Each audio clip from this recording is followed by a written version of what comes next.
Papua New Guinea தீவு பகுதி ஆஸ்திரேலியாவுக்கு அருகாமையில் இருக்கிற ஒரு தீவு கூட்டம் அப்படின்னு சொல்லணும். இப்போதும் ஆயிரக்கணக்கான பழங்குடியினர்கள் வாழ்ந்து கொண்டிருக்கிற ஒரு முக்கியமான ஒரு பகுதி என்று சொல்லணும். அது மட்டும் இல்லாமல் இயற்கை வளங்களுக்கும் அழகுக்கும் குறைவில்லாத ஒரு பகுதி அப்படின்னு சொல்லணும். அங்கே வாழ்ந்து கொண்டிருக்கிற பழங்குடியினர் ஃபோர் ட்ரைப் அப்படின்னு சொல்லுவாங்க. அவங்க பார்த்தீங்கன்னு சொன்னால் 1950 காலப்பகுதியில் ஒரு ரிச்சுவல் ஒன்று மேற்கொள்கிறாங்க. அதாவது ஒரு சடங்கு ஒன்றை மேற்கொள்கிறாங்க. பொதுவாக இந்த பழங்குடி மக்கள் அப்படின்னு சொன்னாலே நிறைய ரிச்சுவல்ஸ், நிறைய சடங்குகள், நிறைய கலாச்சாரம் சார்ந்த நிறைய விஷயங்களை செய்வாங்க. அப்படி ஒரு ஆபத்தான ஒரு விஷயத்தை ட்ரை பண்ணாங்க. அதன் காரணமாக கிட்டத்தட்ட 2500க்கும் மேற்பட்ட உயிர்கள் பலியானது. அதாவது நர மாமிசம் உண்ணுகின்ற ஒரு சடங்கு. இன்னும் கொஞ்சம் விளக்கமாக சொன்னோம்னு சொன்னால் மனித இறைச்சி சாப்பிடுவது. நமக்கு கேட்குறதுக்கே பயமாகவும் அதே நேரத்தில் அருவருப்பாகவும் இருக்கு இல்லையா? ஆனால் இது ஒரு சாதாரண ஒரு சடங்காக அவங்க செஞ்சாங்க.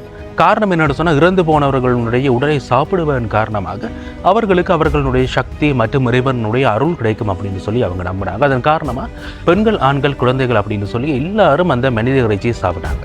இதன் காரணமாக ஒரு உயிர்கொல்லி நோயானது அந்த நேரத்தில் பரவியது. இதனுடைய பெயர் குரு டிசீஸ் அப்படின்னு சொல்கிறாங்க. இது ஒரு சாதாரணமான கடந்து போகின்ற ஒரு வியாதி இல்லை. காரணம் என்னென்னு சொன்னால், பிரித்து கொண்டே ஆக்களை சாகடிக்கும். இந்த நோயை பரப்பினது வைரஸோ பாக்டீரியாவோ இல்லாட்டி வேறு எந்த விதமான ஒரு நுணங்கிகளோ இல்லை.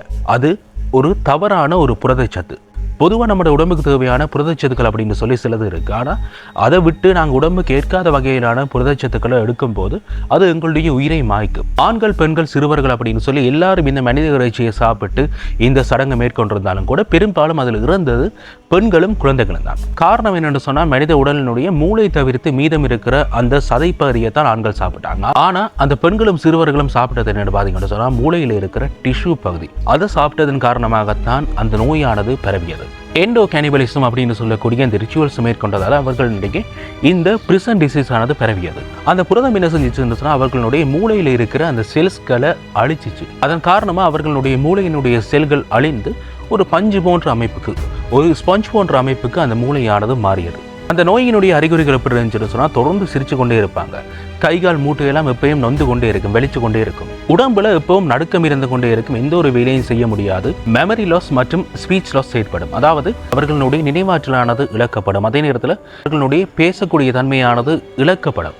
இப்படி தொடர்ந்து சிரிச்சு கொண்டே இருப்பாங்க. வெளியிருந்து பார்க்குறவங்களுக்கு அவங்க ஒரு சந்தோஷத்தில் சிரிக்கிறாங்க அப்படின்னு சொல்லி தோணும். ஆனால் மூளையினுடைய செல்கள் பாதிக்கப்பட்டதன் காரணமாகத்தான் அவங்க சிரிச்சு கொண்டிருக்கிறாங்க அப்படின்ற உண்மையானது பின்னுக்கு தான் தெரிய வந்தது. இந்த உயிர்கொல்லி நோயானது இப்போ உலகத்தினுடைய எந்த பகுதிகளிலையும் அடையாளம் காணப்படலை. இப்படி இருந்தாலும் கூட மனித வரலாற்றில் மனிதனால் மேற்கொள்ளப்பட்ட ஒரு சடங்கின் காரணமாக ஏற்பட்ட மிக முக்கியமான நோயாக இது இப்போதும் நினைவு கூறப்பட்டு கொண்டு தான் இருக்கிறது. இது போன்ற சுவாரஸ்யமான தகவல்களை தெரிந்து கொள்ள இன்ஃபோ வித் ஷான் சேனலை சப்ஸ்கிரைப் பண்ணுங்க.